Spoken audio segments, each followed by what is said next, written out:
দীর্ঘ প্রতীক্ষার পর গঠিত হয়েছে বিএনপি নেতৃত্বাধীন নতুন সরকার। মন্ত্রিসভায় জায়গা পেয়েছেন নির্বাচিত সংসদ সদস্য সহ দলের বেশ কয়েকজন প্রভাবশালী নেতা।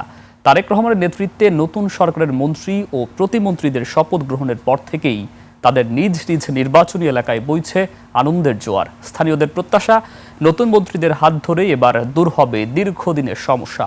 বিস্তারিত জানাচ্ছেন ইউসুফ হাসান নাইম। কালার এক্সপার্ট এবং মাইল্ড অন হ্যান্ডস টেকনোলজি সমৃদ্ধ অরিক্স অ্যাডভান্স ডিটারজেন্ট পাউডার আপনার লন্ড্রি এক্সপার্ট।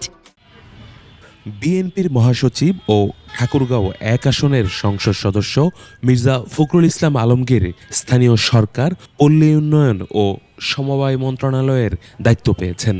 হেভিওয়েট এ নেতার হাতে গুরুত্বপূর্ণ মন্ত্রণালয়ের দায়িত্ব আসায় উচ্ছ্বসিত ঠাকুরগাঁওবাসী। স্থানীয়রা মনে করেন এবার এলাকার অবকাঠামোগত উন্নয়ন ও দীর্ঘদিনের সমস্যা নিরসনে বড় সুযোগ তৈরি হয়েছে। বিগত দিনগুলোকে বিএনপিকে অত্যন্ত সফলতার সাথে নেতৃত্ব দিয়েছেন। একটি ইনডোর স্টেডিয়াম প্রতিষ্ঠা হোক, এটা আমি তার কাছে দাবি রাখি। আর আমাদের ঠাকুরগাঁওবাসীর একটা অনেক দিনের দাবি, আমাদের বিমানবন্দরটি চালু হওয়া খুব প্রয়োজন। এদিকে মন্ত্রিসভায় জায়গা করে নিয়েছেন রাজশাহী ২ আসনের সংসদ সদস্য ও সাবেক মেয়র মিজানুর রহমান মিনু। ভূমি মন্ত্রণালয়ের দায়িত্ব পাওয়ায় রাজশাহীবাসীর মধ্যে দেখা দিয়েছে ব্যাপক উদ্দীপনা। আধুনিক রাজশাহীর রূপকার হিসেবে পরিচিত মিনুর কাছে নগরবাসীর চাওয়া নতুন শিক্ষা প্রতিষ্ঠান ও কর্মসংস্থান সৃষ্টি। এছাড়া কৃষি বিশ্ববিদ্যালয় স্থাপন ও শহরটিকে আনুষ্ঠানিকভাবে শিক্ষানগরী হিসেবে ঘোষণার জোরালো দাবি উঠেছে।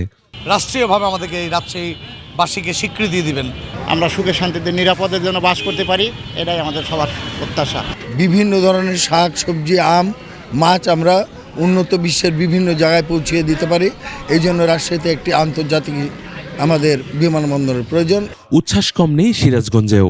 সিরাজগঞ্জ ২ আসন থেকে নির্বাচিত ইকবাল হাসান মাহমুদ টুকু বিদ্যুৎ, জ্বালানি ও খনিজ সম্পদ মন্ত্রী এবং সিরাজগঞ্জ ৬ আসনের MP doctor M A Muhith ডাক, টেলিযোগাযোগ সহ গুরুত্বপূর্ণ ৪ মন্ত্রণালয়ের প্রতিমন্ত্রী হওয়ায় খুশির জোয়ার জেলা জুড়ে।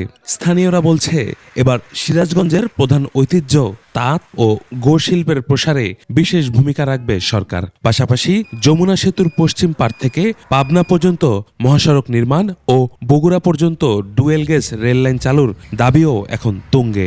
দিনাজপুর হইতে পাবনা পর্যন্ত এই রাস্তা কাঁচা, আমরা চাই রাস্তার অতি তাড়াতাড়ি পাকা হোক। নদীর ভাঙ্গন এলাকাকে যাতে স্থায়ীভাবে নদী শাসন করা হয়। সিরাজগঞ্জ থেকে বগুড়া পর্যন্ত রেল লাইনের কাজ যেন অতি দ্রুত সম্পূর্ণ করে। গোখাদ্যর দাম কমানোর জন্য এবং দুধের দাম বৃদ্ধির জন্য আমরা আকুল আবেদন করতেছি। তাঁত শিল্পর জন্য যদি ভালো কিছু করে তাহলে আমার জন্য সুবিধা। অন্যদিকে শামা ওবায়েদ পররাষ্ট্র প্রতিমন্ত্রী নির্বাচিত হওয়ায় ফরিদপুরে অনুষ্ঠিত হয়েছে বিশাল আনন্দ মিছিল। জেলা বিএনপি ও অঙ্গ সংগঠনের আয়োজনে শহরের প্রধান সড়কগুলো প্রদক্ষিণ শেষে সমাবেশে বক্তারা জানান, যোগ্য নেতৃত্বের মাধ্যমেই একটি বৈষম্যহীন ও সমৃদ্ধ নতুন বাংলাদেশ গড়ে তোলা সম্ভব। তৃণমূল নেতাকর্মীর পাশাপাশি নতুন মন্ত্রিসভাকে কেন্দ্র করে এখন নতুন স্বপ্নে বিভোর স্থানীয়রা। ইউসুফ হাসান নাইম, ২১ টেলিভিশন।